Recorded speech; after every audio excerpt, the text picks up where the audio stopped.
After 10 years of nursing my paralyzed husband, he called me a desperate chick. For 10 long years, she fed him, bathed him, and gave up her own life to nurse her paralyzed husband when the world had written him off. Then, the moment he regained his strength and was able to work again, he spat in her face, calling her a desperate chick and plotting to discard her like trash. What do you think happened to a man so ungrateful?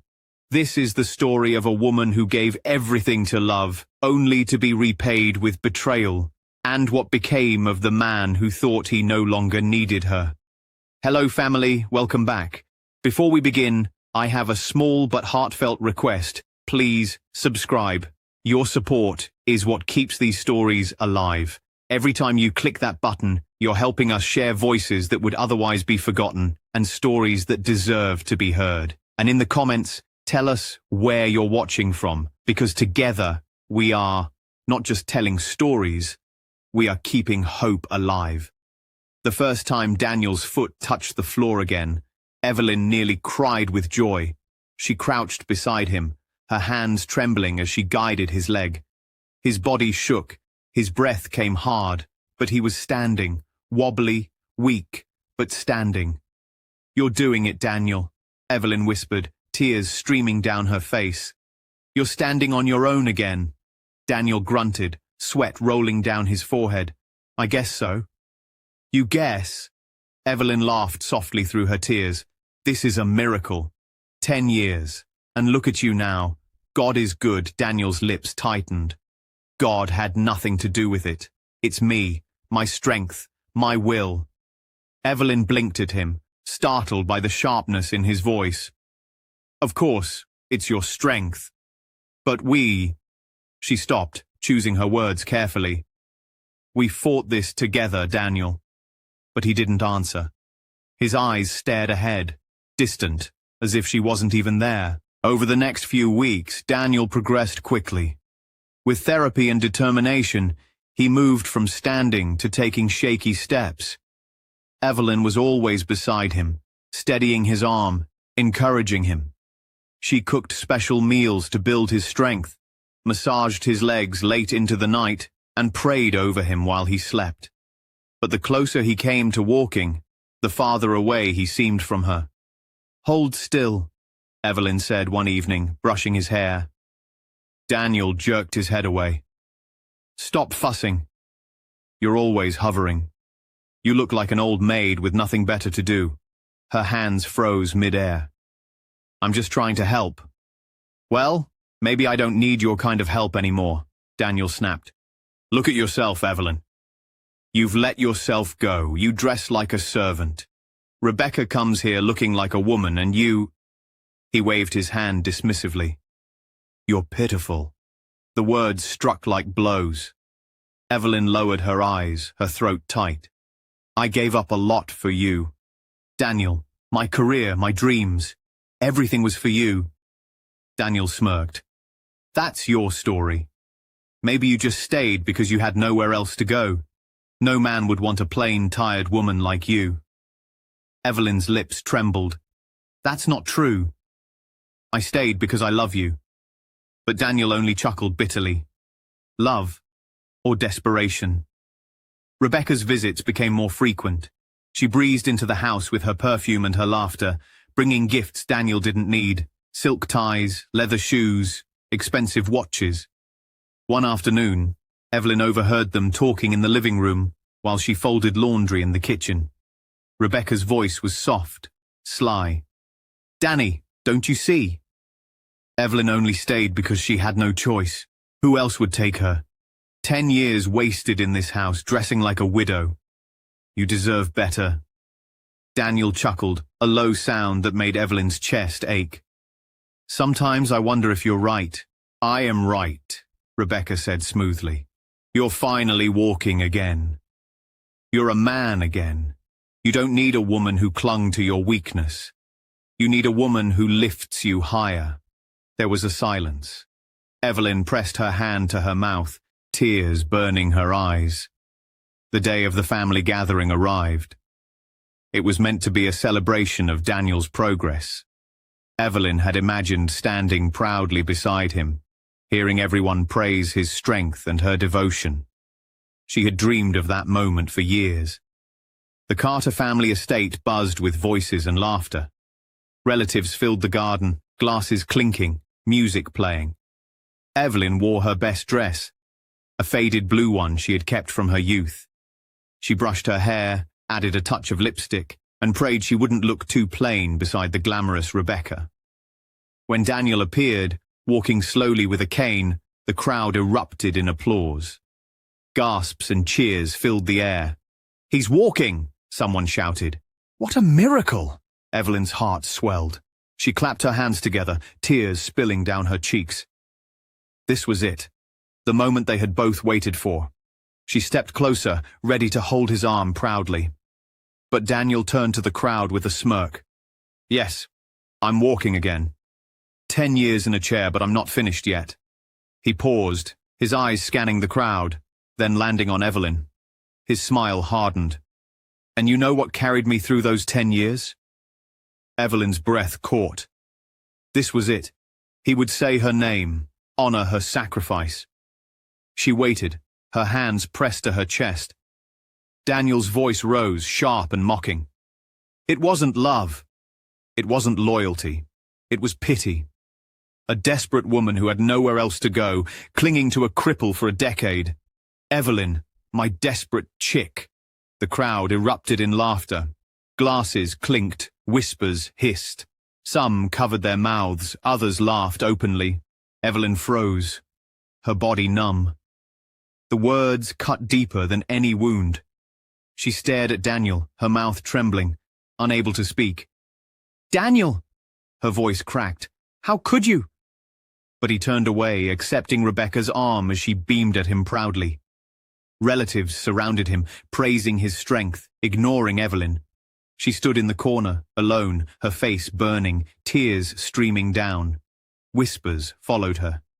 She wasted her youth on him. She only stayed for the Carter name. Pathetic woman. The music played on, the laughter echoing. Evelyn's heart shattered. 10 years of sacrifice, erased in a single sentence. The laughter still rang in Evelyn's ears long after the words had been spoken. Desperate chick. It echoed inside her chest like a cruel chant. She stood frozen among the guests, her cheeks burning as if the whole world had slapped her at once. 10 years of feeding, washing, praying and sacrificing, all reduced to a joke. Rebecca's voice cut through the noise, smooth as silk. "Well, at least she's honest. Desperation makes people do strange things."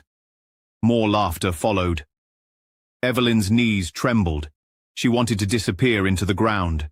She turned toward Daniel, hoping, praying he would laugh it off as a bad joke, that he would take her hand and explain. But he didn't. He stood tall beside Rebecca, leaning on his cane, his arm linked with hers. His smile was proud, not ashamed. After the initial laughter died down, whispers began circling. 2 women nearby leaned close, their voices sharp. She wasted her whole life on him, and for what? Exactly. 10 years, and look at her. No children, no career, no money. Just wrinkles and calloused hands. She must have thought she could tie herself to the Carters. Poor thing, Evelyn's throat tightened. She wanted to shout, to tell them they didn't know the nights she had spent crying silently while spoon-feeding a man who had lost all dignity. The mornings she carried his frail body to the bathroom, the years she had given without complaint. But her voice was gone. Another guest chuckled as he passed. "She looks older than she is. No wonder he's done with her." Each word was another knife, stabbing deeper. The night dragged on, unbearable. Evelyn tried to slip out quietly, but Thomas blocked her near the doorway. His smirk was vicious. "Well, sister-in-law, or should I say, ex-sister-in-law, the truth is finally out. You really are just a hanger-on. I told you years ago you didn't belong in this family." Evelyn clenched her fists. "I stood by him when you didn't. When everyone left, I stayed." Thomas leaned closer, his voice dripping with poison. Yes, you stayed. Like a parasite, feeding on scraps of pity. 10 years of your life gone, and now you have nothing. Nothing. He stepped aside, laughing. Go on then. Run home. Oh wait, you don't even have a home anymore. Everything you had came from Daniel. Evelyn stumbled away, her vision blurred with tears. When she finally reached Daniel standing under the glowing lanterns, she tried one last time. Daniel, she whispered, gripping his sleeve. Please don't do this. Don't let them speak about me this way. You know what I gave for you. You know what I lost for you. Daniel pulled his arm away, as if her touch disgusted him. Stop embarrassing me, Evelyn. This is exactly what I mean. You're desperate. Look at you. Begging Rebecca slipped her hand into his, smiling sweetly. Danny, don't waste your time. She had 10 years, and she wasted them clinging to your weakness. Now you deserve someone who sees your strength. Evelyn's eyes widened. Strength? She whispered. I was your strength. I carried you when you couldn't move. I gave up my life for you. Evelyn's chest heaved. Daniel, I've lived here 10 years. I scrubbed these floors, cooked every meal, cared for you day and night. This is my home. Rebecca's laugh cut through her plea. Correction, it was your prison, and you chose to stay. But now Danny is free, and so is his house. You don't belong here anymore. Evelyn's lips trembled. Where will I go? Daniel leaned back, his eyes gleaming with disdain. That's not my problem. Pack your things. Be gone by morning. That night, Evelyn sat on the floor of their bedroom, clutching an old suitcase. Her tears soaked into her lap as she folded her clothes. The same dresses she had worn for years, faded and frayed. Each piece of fabric carried memories of her sacrifice. Memories Daniel had erased. When morning came, she walked out the door carrying her suitcase. No one stopped her. No one cared. Rebecca stood on the porch, smiling triumphantly, as Daniel looked away. For the first time in 10 years, Evelyn walked into the world alone, homeless, heartbroken, and stripped of everything. Evelyn spent her first night after leaving the Carter house in a rundown boarding room. The air smelled of mold, the mattress sagged, and cockroaches scattered when she switched on the light. She sat on the bed clutching her suitcase, her stomach empty, her heart hollow. The next morning, she walked through town searching for work. Every shopkeeper shook their heads before she could finish her sentence. Some looked away as if her shame was contagious. Others whispered behind her back. There goes Daniel Carter's wife. Cheated on him, I heard. Imagine betraying a cripple. She deserves what she got. Evelyn held her head down, the whispers stabbing like knives. She wanted to scream the truth, but she knew no one would believe her. Daniel's lies were louder than her cries. She finally found work washing dishes at a small diner. The pay was meager, but it kept her alive. Day after day, she stood at the sink, her hands raw from hot water and soap, her back aching from endless hours. At night, she returned to her little room, too tired to eat, too weary to pray. One evening as she scrubbed dishes, two young women at the counter spoke loud enough for her to hear. Can you believe she used to be a Carter? Look at her now, washing plates like a servant. 10 years wasted, and all she has left is wrinkled skin and empty hands. They laughed, the sound ringing in Evelyn's ears long after they left. She pressed her wet hands against her face, tears mixing with the smell of grease and soap. Weeks passed.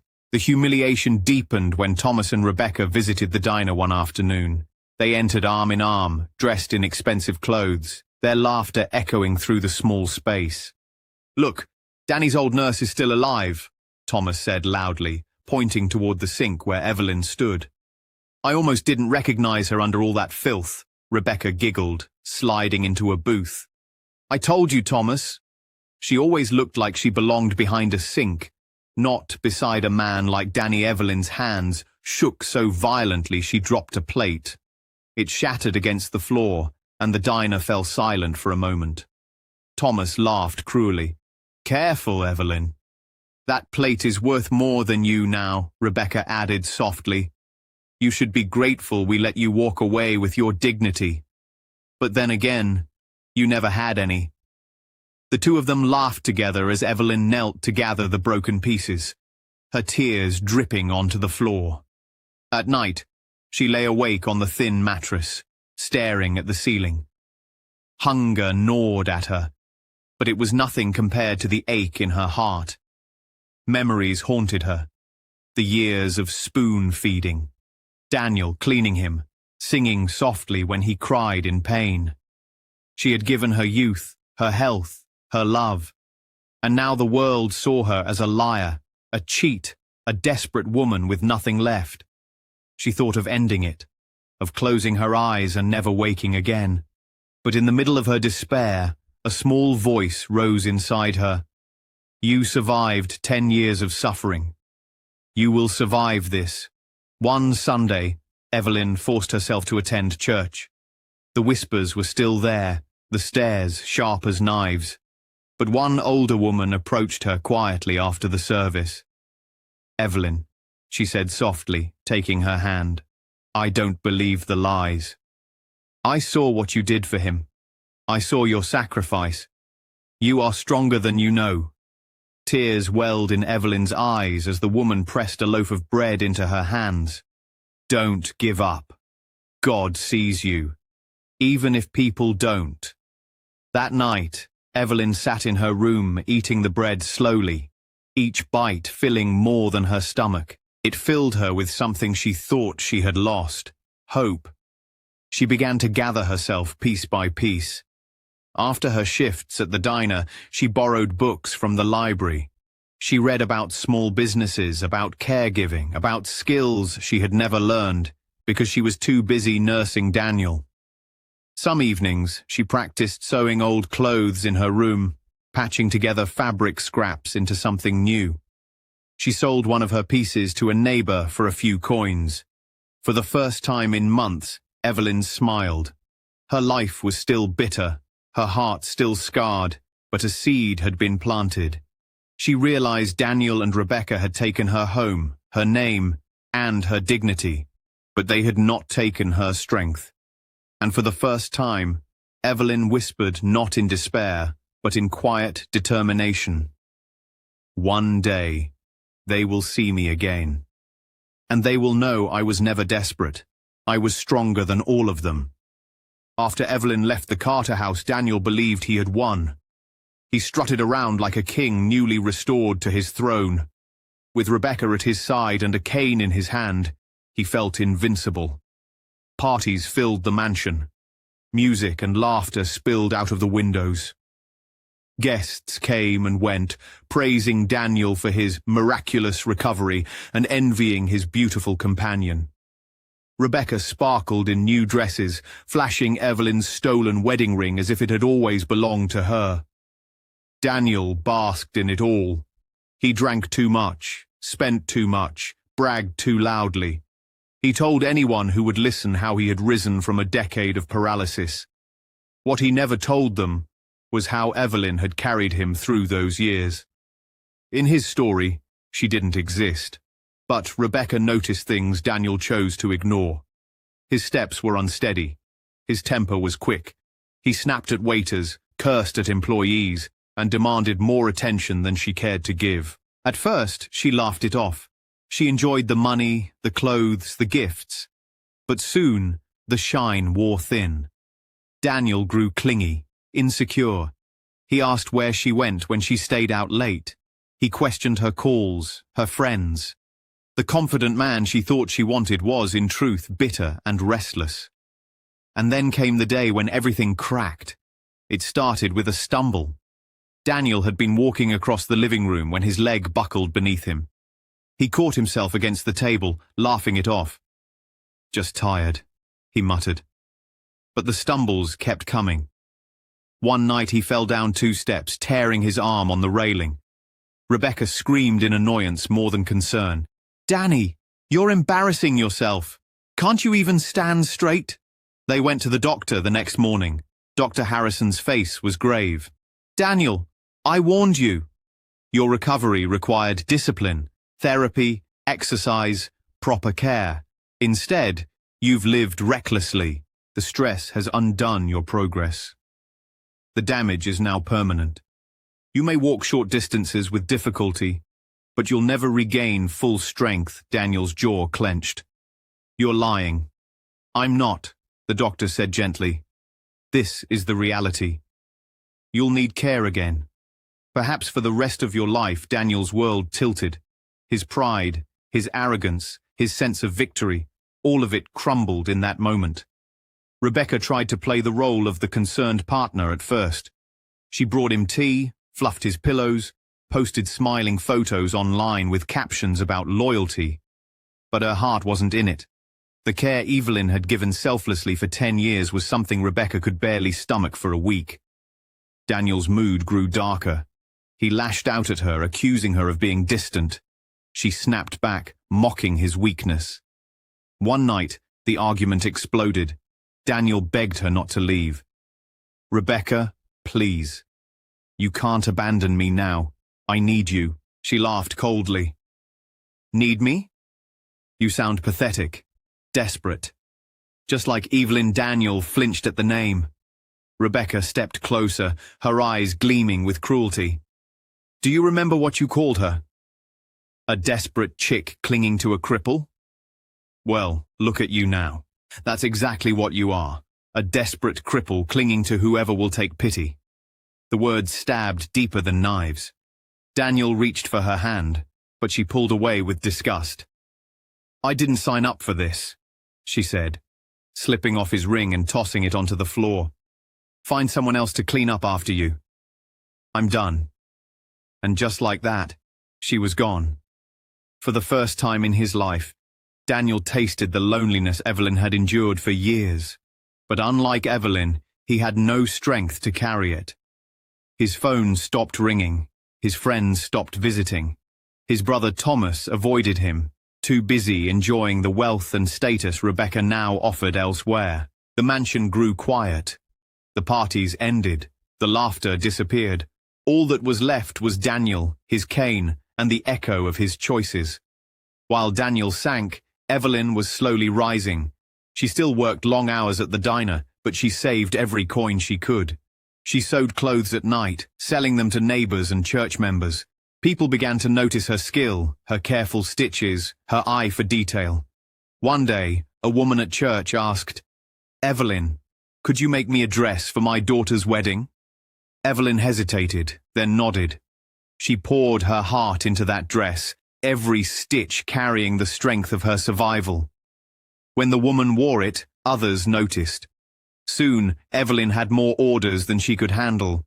With her savings, she rented a small shop. She painted the walls herself, scrubbed the floors, and hung her work proudly in the window. People came. They admired. They bought. Word spread. Evelyn Carter, once pitied and mocked, had become a skilled businesswoman. She hired other women, widows, single mothers, women who had been overlooked. Together they built not just a business but a family. Evelyn found herself smiling again, surrounded by laughter that came not from cruelty, but from love. Her body grew stronger too. The hollow look in her eyes faded. She dressed with pride, her hair neat, her shoulders straight. People who once mocked her now whispered in admiration.